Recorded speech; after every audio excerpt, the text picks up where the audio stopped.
Najveću glumačku nagradu Hrvatskog nacionalnog festivala dobija Srbin. Zove se Nebojša Glogovac, ima 47 godina i nagrađen je za ulogu hrvatskog nacionaliste. 22. jul 2017. Pula, Kamena Rimska arena, 64. Pulski filmski festival. Koga je igrao? Vjekoslava Kralja, profesora istorije iz Zagreba, nacionalistu, homoseksualca, čoveka koji noću oblači žensku odeću. Sve to je jedan isti lik u filmu Ustav Republike Hrvatske. Priča ide o mržnji među komšijama iz istog stepeništa. Glogovac uzima mikrofon. Zahvaljuje publici što je razumela i prihvatila poruku filma. To je sve što kaže s te scene. Bez govora, bez spiska imena, bez politike. 131 dan kasnije njegovo ime u Sarajevu morat će javno da brani organizator jednog pozorišnog festivala. Ne zbog uloge, zbog jedne rečenice koju će izgovoriti sam u televizijskom studiju uživo. Šta je Glogovac radio s ulogama pa su ga primali i u Beogradu, i u Zagrebu, i u Sarajevu, a onda prestali? Odgovor su dala dvojica ljudi. Jedan je bio u sobi s njim, drugi je gledao snimak. Obojica su progovorila tek kad njega više nije bilo. 2,5 godine pre Pule, u jednoj zagrebačkoj sobi, izgovorio je jednu rečenicu iz scenarija. Čovek koji je tu rečenicu napisao, posle toga više nije mislio isto o liku kojeg je sam izmislio. Ispričat će to tek u februaru 2018. Do te sobe u Zagrebu stigao je s pogrešnog fakulteta. Uloge je razlagao kao slučaj, a ne kao amplua. I to je naučio tamo gde nije završio. Prvo je upisao psihologiju na Filozofskom fakultetu u Beogradu. Studirao je pune 2 godine, pa odustao. Tek onda je otišao na Fakultet dramskih umetnosti, u klasu profesora Vladimira Jevtovića. Kao student izlazi na profesionalnu scenu. 92. Atelje 212. Velika pljačka Joea Ortona, u režiji Dejana Mijača. Komad o pljački banke, engleski humor, brz tempo, publika koja sedi na 3 metra od glumca. Mijač je tada jedno od najjačih rediteljskih imena u zemlji. Ljudi čekaju godinama da ih on primeti. On uzima studenta koji još nije diplomirao. Zašto? Objasnit će mnogo kasnije. Talenat se, kaže, odmah u oči. Zemlja se u tom trenutku raspada. Sankcije, inflacija koja jede platu za 2 dana, rat preko granice u mestu u kojem se taj student rodio. Tako stoji u pozorišnim izvorima i tako to kaže sam Dejan Mijač, u sećanju objavljenom mnogo kasnije. Ali u većini njegovih biografija stoji sasvim druga godina, 96. Tu su smestili sve odjednom, i stipendiju Jugoslovenskog dramskog, i prvi profesionalni izlazak na scenu, i mesto u ansamblu. Jedan skok, 1 godina, gotova priča.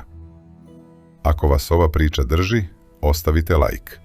Pretplatite se, jer dalje je tvrđe od ovoga. A u komentar napišite: isti čovek, 2 suprotna odgovora. Hrabrost ili računica. Nije tako bilo. Redosled je ovakav. 90. upisuje glumu na Fakultetu dramskih umetnosti, u klasi profesora Vladimira Jevtovića. 4. juna 93. ta klasa igra ispitnu predstavu Georges Dandin, ne u školskoj sali, na sceni Narodnog pozorišta u Beogradu, tamo gde iste sezone izlaze prvaci drame. Molijerova komedija o čoveku koji se oženio iznad svog staleža. Celu predstavu pokušava da dokaže ono što svi u sali već vide. Ispit je studentski, gledalište nije. Promašiš tempo, promašio si ga u kući u kojoj se to najbolje čuje. Iste te godine ulazi u Jugoslovensko dransko. Uloga Serdar Niko Đurov u Lažnom caru Šćepanu Malom. Pozorišni izvori tu ulogu vode kao početak njegovog rada u toj kući. Stalni član ansambla postaje tek 96. Politika tu stipendiju smešta u godinu posle velike pljačke, u 93. a ne u 96. Stipendija u 93. nije bila počast. bila je plata koja se ne topi za 2 dana. Razlika između te dve verzije je razlika između čuda i staža. Jer ono što se stvarno dešavalo u te 4 godine nema veze s nagradama. Politika mu u toj kući posle prve uloge broji još 18 predstava. Proba ujutru, predstava uveče, sutradan isto. Publika sedi na nekoliko metara i vidi svaku laž u sekundi. Ne postoji drugi snimak i ne postoji montaža. Od 1992. do 13. decembra 2017. njegovo ime stoji na pozorišnim plakatima. 25 godina. Počelo je mnogo ranije i mnogo skromnije. Sredinom 80-ih bio je član Pančevačkog ateljea mladih, amaterske grupe u gradu koji nije imao profesionalno pozorište. Pre toga se pojavljivao u dečjem dramskom programu na televiziji. 87. dobija prvu ulogu koju je gledala cela zemlja. Bolji život. 20 godina kasnije, u repriznom terminu, prema tadašnjim medijskim izveštajima, ta serija biće 3. najgledaniji program u Srbiji. On je u kadru kao školski drug Slobodana Popadića. Tinejdžer iz Pančeva u seriji koju su svi znali na pamet. Od boljeg života do stalnog mesta u jugoslovenskom dramskom prošlo je 9 godina, bez jednog preskočenog reda. Prva glavna filmska uloga stiže 95. Prepoznatljivim licem neće ga napraviti ona. Napravit će ga čovek koji u špici nema prezime. Beograd, noć, jedan taksi. 98. Bure baruta Gorana Paskaljevića. Film nije napravljen kao jedna priča, nego kao lanac kratkih sudara. Ljudi ulete jedni u druge, izgube živce za 30 sekundi i nestanu. Nema junaka koji sve to drži. Umesto junaka, automobil koji ih vozi. Predložak mu nije bio stran. Drama Dejana Dukovskog igrala se na sceni Jugoslovenskog dramskog, u kući u kojoj je on od 96. stalni član ansambla.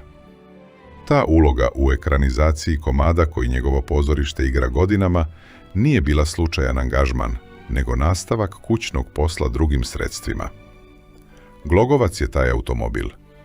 Njegov taksista se pojavljuje kroz više segmenata filma. Uđe jedan putnik, pa drugi, pa treći. Svaki nosi svoju priču i svoju agresiju. On sluša, vozi, ćuti, ponekad odgovori. Ta uloga bez imena bila je teža od glavne. Glavni lik ima uspon i pad, ima gde da se razmahne. Taksista mora da postoji između tuđih izliva i da svaki put bude isti čovek, iako se scena, partner i tempo menjaju. Izlaz je bio ovakav. On ne pojačava. Ne pravi od taksiste karakter s fazonima. Drži jednu istu meru. Umoran čovek pred kraj smene. I pušta da se putnici o njega lome. 3 godine ranije imao je pravu glavnu ulogu. 95. Bogdan Bilogorac u Ubistvu s predumišljajem. Film po romanu Slobodana Selenića. Nosilac priče. Ceo scenario na njegovim leđima. Ta uloga mu je dala profesiju. Nije mu dala prepoznavanje. Tek posle taksiste ljudi na ulici počinju da mu se javljaju. Film je otišao dalje od zemlje u kojoj je snimljen. Venecija.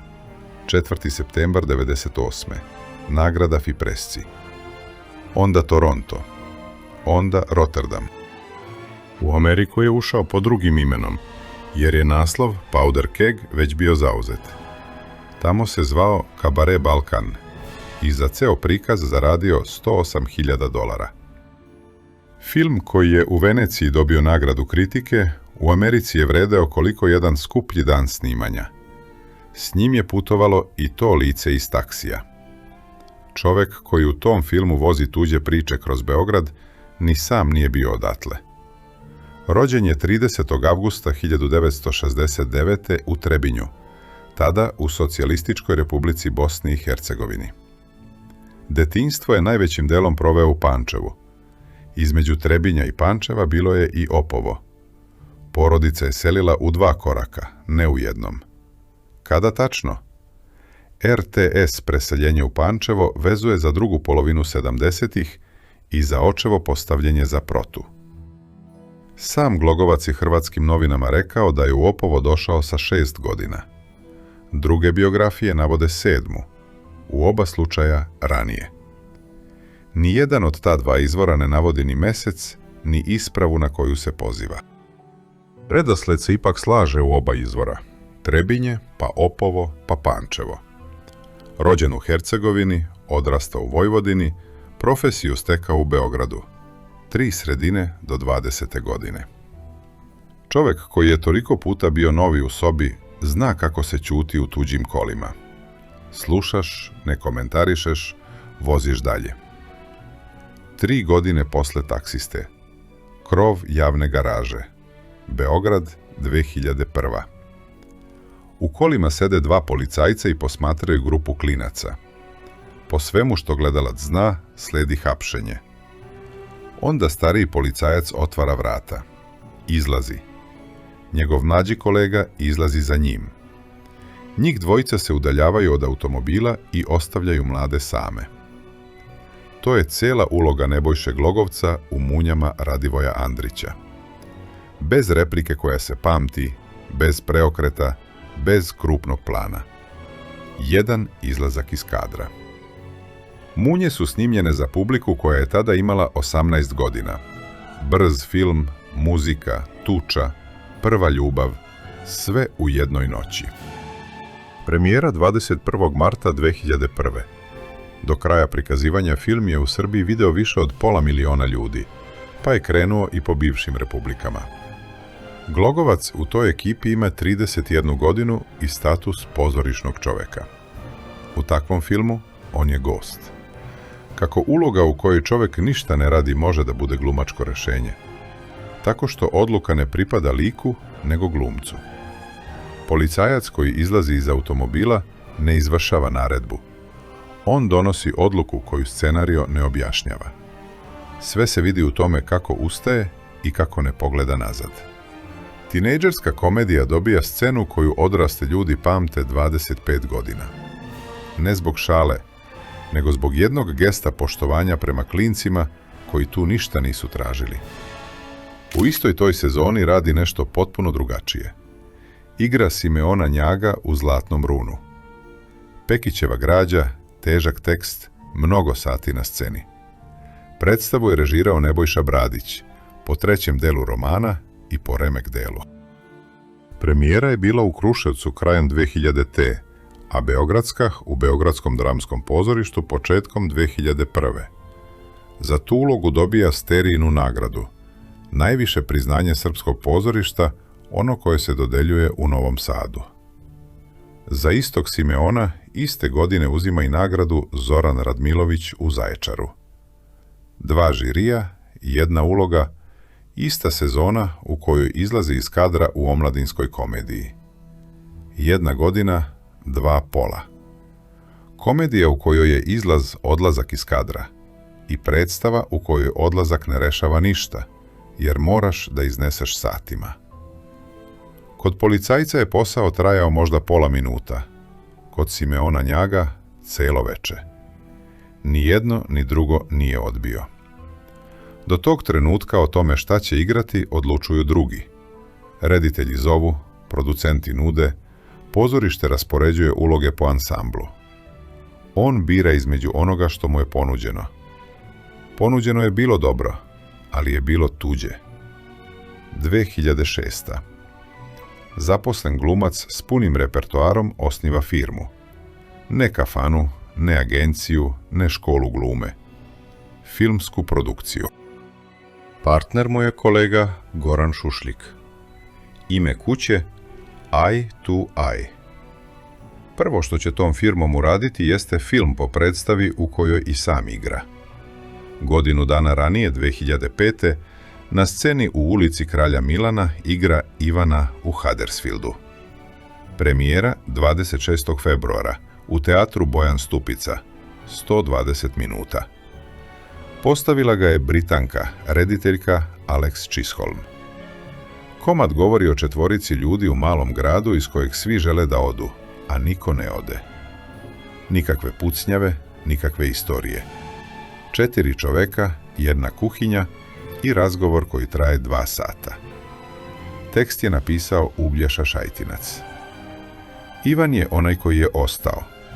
Nekada perspektivan mladić kojem su život obeležili psihička bolest, lečenje i potraga za smislom. Iz Engleske se vraća Igor. Cela uloga stoji na tome koliko dugo gledalac veruje u ono što Ivan govori. Predstava se igra godinama i skuplja nagrade. Sterijinu za novi domaći tekst i za glumu, Ardaliona nagradu Miloš Žutić. Na tom mestu većina glumaca stane. Uloga je odigrana, nagrade su pokupljene, sljedeća sezona nosi novi komad. On radi nešto drugo. Uzima taj isti tekst i vodi ga u drugu formu. Materijal je već proveren. Rizik od nepoznatog komada ne postoji. Hiljade ljudi su ga videle i reagovale. Ali film traži novac, pravno lice, ugovore, opremu, ekipu od 50 ljudi. Traži da neko potpiše i odgovara. Njih dvojica potpisuju. Do tada je na snimanje dolazio kad ga pozovu. Sada potpisuje ugovore, traži novac i odgovara za rok. Filmski centar Srbije ga od tog trenutka vodi u 2 kolone odjednom, kao glumca i kao producenta istog filma. To je mesto na kojem se menja odnos snaga. Do tada je materijal dolazio s polja, sada on odlučuje koji će tekst uopšte biti snimljen. Iza te kuće stoje 2 završena posla. Osnivanje sa Šušljikom i filmska verzija Huddersfielda. Iz same firme se posle povukao. AI tu. AI je i danas Šušljikov posao. Pozorišna kuća u kojoj je bio stalni član prestaje da mu bude samo radno mesto. Postaje skladište materijala koji je spreman da iznese dalje o svom trošku. Godinu dana kasnije uzeo je ulogu u kojoj njegov lik nema ni jedan ispravan potez. 23. februara 2007. Glogovac izlazi na platno kao Mladen, građevinski inženjer, u klopci Srdana Golubovića. Sin mu je bolestan, operacija je u inostranstvu, novca nema ni približno. Onda mu prilazi čovek koga nikada nije video. Kaže da zna za dete. Kaže da može da uplati ceo iznos, odmah, do posljednjeg evra. Za uzvrat traži da Mladen ubije jednog čoveka, poslovnog suparnika. Nekoga ko s njegovim detetom nema nikakve veze. Ovde nema ispravnog izbora. Odbijanje vodi u smrt deteta. Pristanak vodi u smrt nepoznatog čoveka i u život koji se posle toga ne vraća na staro. Scenario ne nudi treći put i ne pravi se da ga ima. Cijela težina filma pada na jednog glumca. Ne na dijalog, dijaloga je malo. Pada na pauzu između ponude i odgovora. To se ne može odglumiti napetim licem. Gledalac mora da veruje da čovek pred njim stvarno računa. Koliko vremena ima, koliko košta operacija, šta se dešava ako ne uradi ništa. Glogovac tu pauzu drži otvorenom skoro ceo film i to je jedini razlog zbog kojeg priča funkcioniše. Srpska stranica Filmskog centra Srbije navodi 1 cifru za taj iznos. Engleska stranica istog tog centra navodi drugu, manju. Nemačka filmska kritika iz iste godine ponavlja tu drugu. Ista institucija, isti film, 2 brojke u zvaničnom opisu. Ako se toliko lako razilazi opis jednog filma, koliko će dugo izdržati opis jednog glumačkog života kad ga preuzmu tuđe baze podataka? 10 godina kasnije, ista greška u opisu ponovit će se, samo što će je tada preuzeti svi. U glumačkom delu razmimoilaženja nije bilo. Iste godine dobija Grand Prix na ISA u Nišu i to za 2 ostvarenja odjednom, za Klopku i za Huddersfield. 31. januara 2008. srpska sekcija Fipresci proglašava ga najboljim glumcem, ponovo za te iste 2 uloge. Fipresci je udruženje filmskih kritičara, ljudi koji gledaju sve i teško se oduševljavaju. 30. aprila iste godine stiže vest koja izlazi iz srpskog okvira. Filmski centar objavljuje da je za Klopku dobio nagrade za najbolju mušku ulogu na festivalima u Milanu i u Lježu. Milano i Ljež, Italija i Belgija. Žiri van regiona, bez ikakve veze s njegovim pozorišnim imenom. Od premijere Klopke do te vesti iz Belgije prošlo je 14 mjeseci. Nagrađivali su ono što se najteže glumi. Čoveka koji ćuti dok razmišlja o nečemu strašnom. 4 godine kasnije stiže mu ponuda iz američke produkcije. Ne iz Hollywooda kao mesta. Film se snimao u Mađarskoj, u Budimpešti i Ostrogonu, s američkim novcem i budžetom od oko 13 do 14 miliona dolara. Snimale su se 2 verzije, engleska i naša. Poziv stiže preko agenata Angeline Jolie. Uloga u velikom projektu, snimanje van regiona, novac kakav se u srpskom filmu ne viđa. Glogovac postavlja jedan uslov. Hoće da pročita scenariju pre nego što kaže da. Odgovor je bio ne. Scenariju mu nisu dali na uvid. Onda je i on rekao ne. Kasnije je to ispričao svojim rečima, u intervjuu koji su mediji preneli. Taj scenariju Angeline Jolie kaže, čije ime njeni agenti s kojima sam se dopisivao nisu pominjali, već su je neprestano nazivali Ši. Nikako nisam mogao da vidim. Na insistiranje agenata da prihvatim ulogu na neviđeno, odgovorio sam da hoću ukoliko film sagledava ove naše ratove kao zlo koje se desilo ljudima koji su se voleli, sarađivali, bili komšije. Kako sam počeo da postavljam ta pitanja, tako je komunikacija koja je počela vrlo pompezno krenula da jenjava. Nije on to izmislio. Agenti koji su je zvali Ši očigledno nisu improvizovali. Šta je time odbio? Čovek živi u zemlji u kojoj glumac igra po 3 predstave nedeljno da bi sastavio kraj s krajem. Ponuda dolazi iz sveta u kojem se za jedan snimajući dan plaća više nego kod kuće za sezonu. Agenti ne mole, oni obaveštavaju. Njemu su ponudili potpis pre teksta, on je tražio obrnuto. Njegovo radno pravilo stoji ovde bez jednog omekšivača. Prvo ceo tekst, pa tek onda pristanak. Ne veličina projekta, ne ime reditelja, ne zemlja porekla. Kad odgovora nema, nema ni potpisa. Od tog trenutka svaki njegov pristanak prestaje da bude sreća i postaje odluka. Šta je uzeo umjesto toga? Nušićevo sumnjivo lice, za koje će iste godine dobiti obrazloženje kako se retko piše za živog glumca. Dražu Mihajlovića, koji će mu doneti probleme kakve honorar ne pokriva. Hamleta na matičnoj sceni. I zagrebačkog nacionalistu, koga je gradio 3 meseca. O odbijenim ponudama niko ne piše naslove. O ove 4 uloge pisali su. Posle toga nije snimio ni jedan američki projekat, ali jeste radio u više regionalnih i evropskih produkcija. Huddersfield, predstava, a ne film, gostovao je po Severnoj Americi sve do 2017. Toronto, Kitchener, Windsor, New York, Washington, Chicago, Boston. Nije ostao u regionu. Ostao je u pozorištu. Film od kojeg je odustao snimljen je bez njega. Koštao je oko 13 do 14 miliona dolara, a u svetskim bioskopima vratio oko 1.100.000. 2 godine pre toga sedeo je pred kamerom državne televizije u dokumentarnom razgovoru. Pričao je o odrastanju, o merilima vrednosti koje je poneo iz kuće, o svojoj profesionalnoj biografiji. Nije se hvalio i nije se pravdao. Razlagao je sebe onako kako je razlagao likove, deo po deo, bez ulepšavanja. Taj snimak je danas jedan od retkih dužih dokumenata u kojima on govori o sebi. Krajem decembra 2012. stiže odgovor iz sopstvene sredine. Fondacija Branka i Mlađa Veselinović dodeljuje mu nagradu za Jerotija Pantića u Sumnjivom licu, u režiji Jagoša Markovića. Nušićevoj komediji koju u ovim krajevima zna svako ko je išao u školu.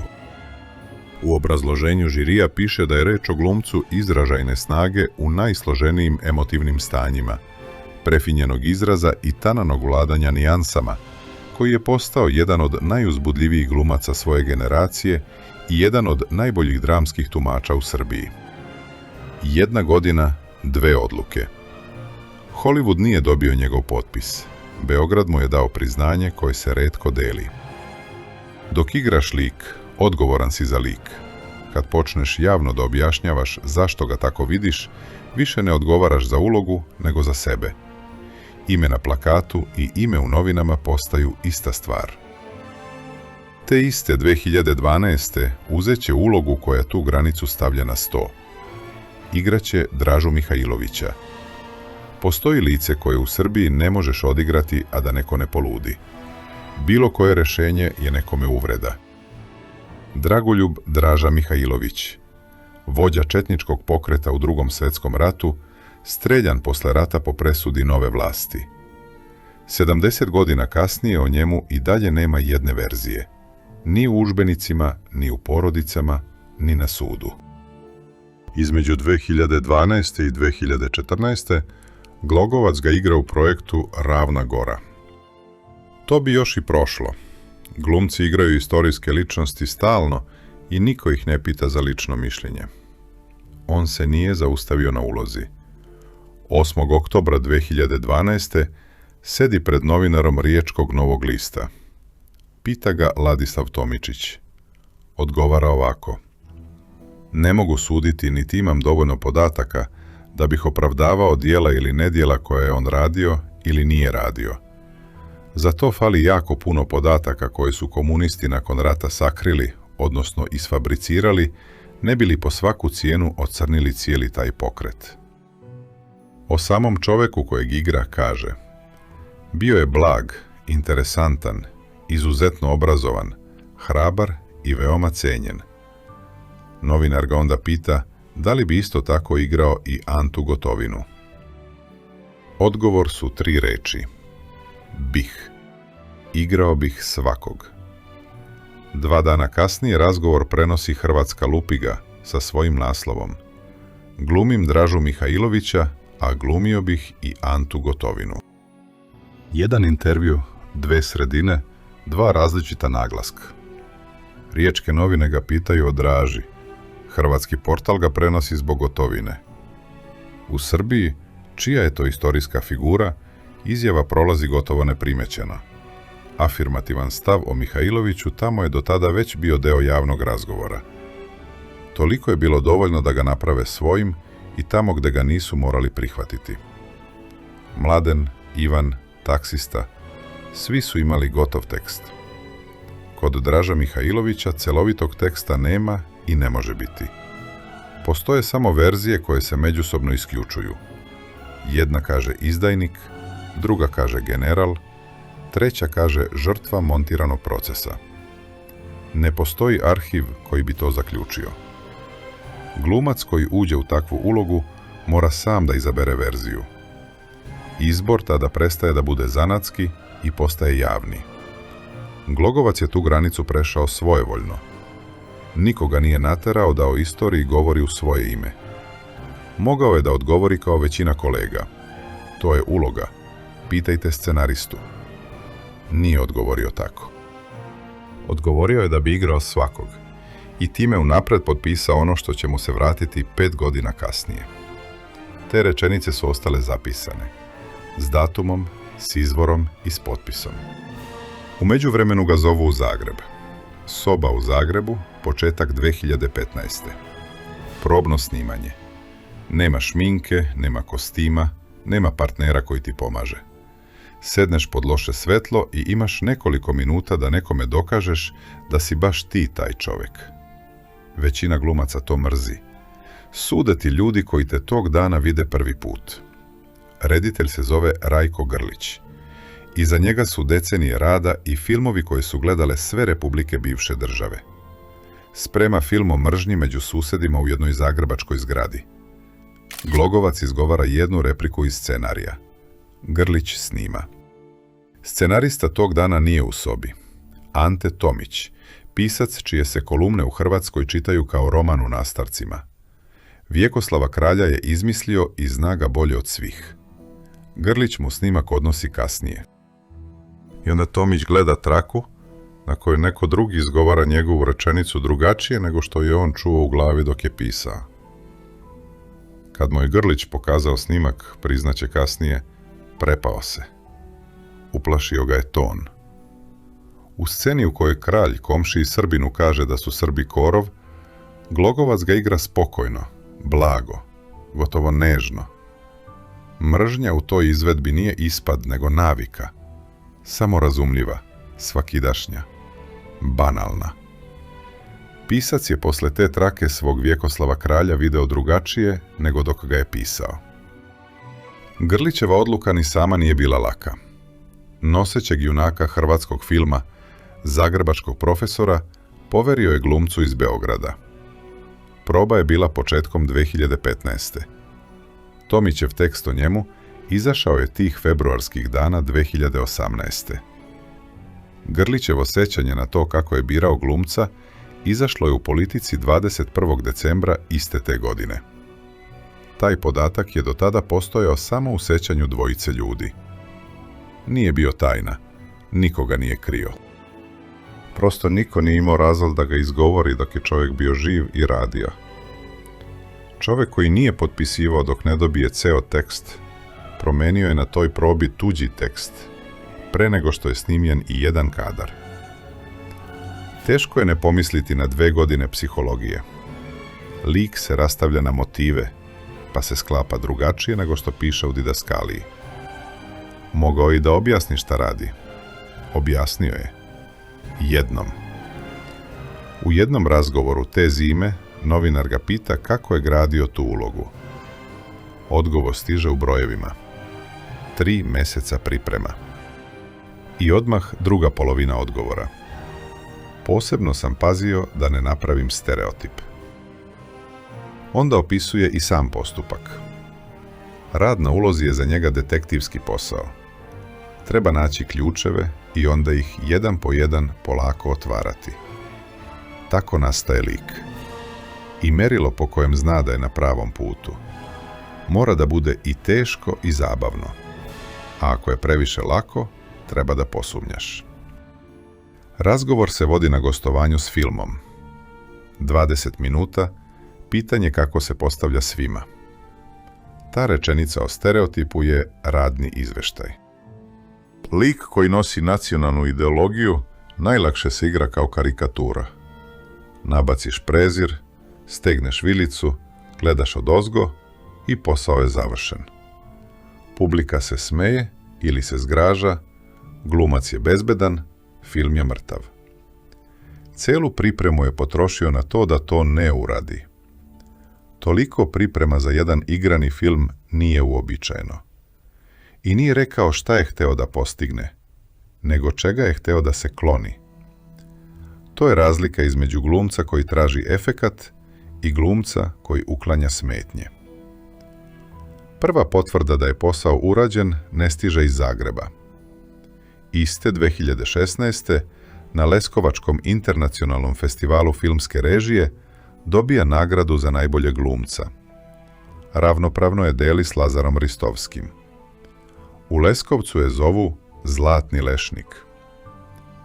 Jug Srbije, mali grad. Srpski žiri u srpskom gradu nagrađuje srpskog glumca za hrvatski film. Godinu dana pre nego što će bilo ko na severozapadu reagovati. Dok se to dešava, on nije u pauzi. Iste sezone igra Hamleta u režiji Aleksandra Popovskog na matičnoj sceni u Beogradu. Hamlet nije uloga koju uzimaš uz nešto drugo. To su monolozi koje publika zna napamet i poređenje sa svakim glumcem koji ga je igrao pre tebe. Premijera je 17. septembra 2016. na sceni Ljuba Tadić. Popovski klasike ne postavlja s poštovanjem. On ih rasklapa. Iz ovog Hamleta izbacio je i Horacija i Laerta, jedinog prijatelja i glavnog protivnika. Glumac kod njega ne može da se osloni na ono što je ranije radio. Za tu ulogu dobija godišnju nagradu iste one fondacije Branke i Mlađe Veselinović, drugu u 4 godine. Filmska uloga s najdužom pripremom u njegovoj karijeri i Hamlet pred punom salom. 2 puna radna posla u jednoj sezoni. 2017. nije godina proboja. To je godina u kojoj se video rezultat rada obavljenog ranije. Regionalni mediji su tog proleća objavili da je Nebojša Glogovac proglašen najboljim glumcem Evrope. Javni servisi su to preneli. Baze podataka su to upisale kao zvaničnu titulu. Zvanična stranica tog festivala opisuje to preciznije. Lecce, jug Italije, od 3. do 8. aprila 2017. 18. festival evropskog filma. On tamo dobija nagradu SNGCI, priznanje Italijanskog udruženja filmskih novinara, koje se dodeljuje najboljem evropskom glumcu na festivalu. Ne titula najboljeg glumca kontinenta, nego nagrada jednog žirija za jednu ulogu na jednom festivalu. Prava vest je manja i mnogo preciznija od izmišljene. Film je do tada već imao svetsku premijeru, i to ne u Evropi. 4. avgusta 2016. prikazan je na Svetskom filmskom festivalu u Montrealu i odneo glavnu nagradu, Grand Prix Amerika. Kad je konačno došao red na Pulu, Hrvatski nacionalni festival nije odlučivao prvi. Odlučivao je posljednji. 22. jul. Pula. Srbin dobija najveću glumačku nagradu Hrvatskog nacionalnog festivala za ulogu hrvatskog nacionaliste. 31. avgust. Niš. 52. filmski susreti. Grand Prix Naisa. 29. septembar. London. 25. Raindance festival. Film te večeri uzima 3 nagrade odjednom. Za najbolji film, za scenario i za najbolju glumačku izvedbu. Njegovu. 4 žirija, 4 države, 6 meseci. I još jedan detalj iz tog leta. 5 dana pre Pule.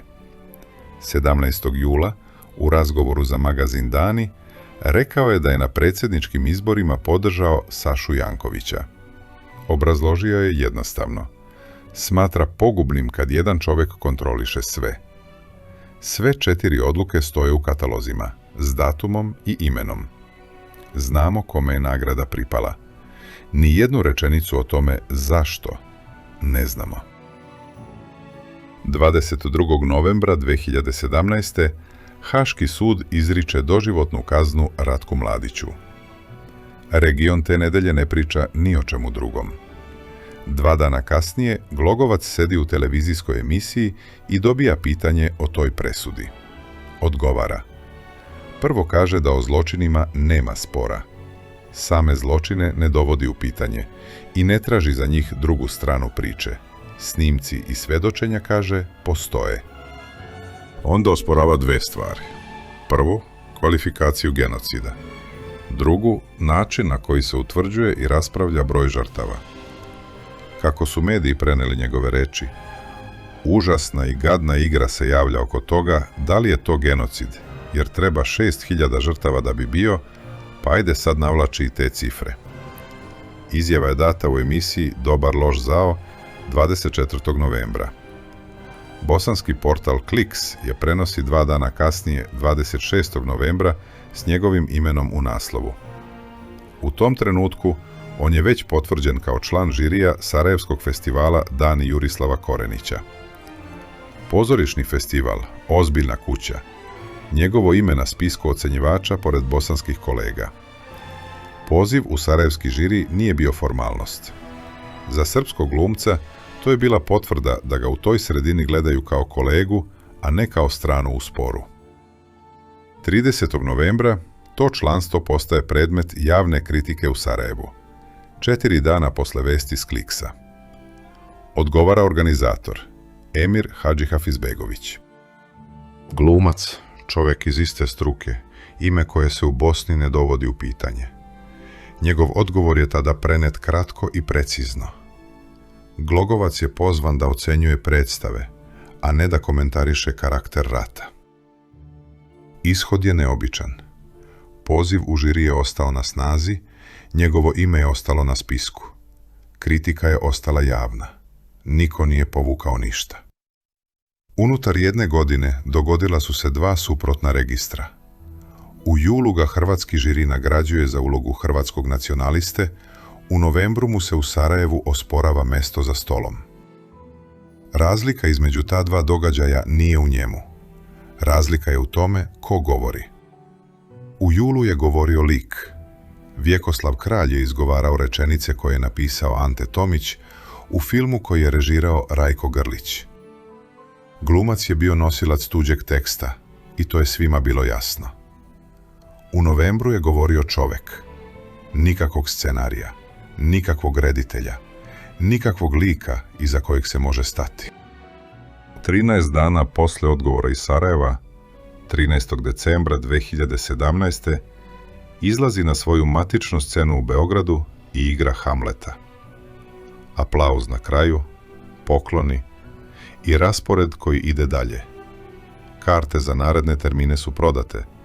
Predstave stoje u sezoni. Nijedna od njih se neće odigrati. Niko u toj sali to te večeri ne zna. Verovatno ni on. Radni kalendar koji je počeo na profesionalnoj sceni 92. prekida se te večeri. Na istoj vrsti daske na kojoj je i otvoren. Negde u tim medaljama sedi u jednom beogradskom kafiću s Antot Tomićem. Poznaju se 10 godina, otkako je jedne letnje večeri u Motovunu s Olegom Novkovićem došao da predstavi film Sutra ujutro. Tog posljednjeg puta priča glumačke viceve o Zoranu Radmiloviću. Tomić će to zapisati tek u februaru, u jednoj rečenici koja u svemu ovome nema ravnu. Bio je đavolski duhovit. Jedan njegov razgovor je čekao duže od godinu dana. Dao ga je u decembru 2016. za praznični broj Novosti. Govorio je o poslu, o gradu, o sebi. Objavljen je tek 9. februara 2018. na dan kada je umro. Posljednji put je progovorio javno kroz tekst koji je izašao istog dana kad je vest o njegovoj smrti. 30. januara u medijima izlazi vest. Teško je bolestan. Hitno je primljen na plućno odeljenje u Beogradu. Predstave su otkazane. Državna televizija i njegovo pozorište tada saopštavaju samo da je reč o kratkoj i teškoj bolesti. O karcinomu pluća progovorili su tek kasnije. I to ne bolnica, mediji i njegov otac. Dijagnoza je stigla iz porodice, a ne s adrese na kojoj je lečen. 9. februara 2018. umire u Beogradu. Imao je 48 godina. 12. februara održana je komemoracija u njegovom pozorištu. Istog dana je sahranjen u aleji zaslužnih građana na Novom groblju u Beogradu. Posao se nastavio bez njega. Montaža je išla dalje, tonske sesije su se održale, plakati su odštampani. Čovjek je otišao, a njegov radni proces je trajao mesecima. Hrvatski nekrolozi su tog februara pisali da je Ustav Republike Hrvatske bio njegov posljednji film. Državna filmska institucija je istog meseca vodila 3 njegova filma u postprodukciji. Južni vetar, Zaspanka za vojnike i Apsurdni eksperiment. Južni vetar u kojem igra goluba prikazan je premijerno posle njegove smrti. Po podacima Filmskog centra Srbije, videlo ga je više od 600.000 gledalaca, najposećeniji domaći film te decenije. 3. aprila 2018. dobija Dobričin prsten za životno delo, posthumno. Tog avgusta, na festivalu Forteca u Perastu, film je proglašen najboljim, a žiri je posebno priznanje za doprinos kinematografiji dodelio njemu. Bila je to jedna od nekoliko desetina nagrada koje je Ustav Republike Hrvatske skupio. Posljednju od njih, u Perastu, nije primio niko. Ono što je o svom poslu ostavio javno, stalo je u jedan zimski razgovor na gostovanju s filmom. Sve ostalo su rekli drugi ljudi, i to posle njega. Mehanika je jednostavna. Dok je tražio ceo tekst pre potpisa, odgovarao je za odluku, a ne za mišljenje. Ako se nekome nije dopalo ono što je izgovorio, imao je koga da pita. Scenaristu, reditelja, komad. Ni u Zagrebu, ni u Nišu, ni u Londonu niko nije morao da se izjašnjava o njemu. Izjašnjavao se o ulozi. U novembru 17. progovorio je bez teksta koji bi neko drugi potpisao. I iza te rečenice nije stajao ni jedan lik. Nije se promenio čovek. Promenilo se ko snosi odgovornost za izgovorena. Dejan Mijač, koji ga je prvi izveo na profesionalnu scenu i koji ga je gledao 25 godina, sažeo je sve to na svoj način. Jedina prepreka bio je on sam sebi. Tako je i ostalo. Srpski glumac nagrađen u Hrvatskoj za hrvatskog nacionalistu, a odgovor na pitanje zašto, kod ljudi koji su ga nadživeli. Ostaje jedno pitanje, i ono nije o njemu, nego o nama. Da li smo ga primili zbog onoga što je radio ili zbog toga što je o sebi ćutao? Bi li 4 žirija u 6 meseci donela iste odluke da je govorio ranije i glasnije? Ili bi ga i u Zagrebu i u Sarajevu otpisali istog dana? Na to pitanje mi jedan dokument u ovoj priči nema odgovor. Odgovor imate samo vi.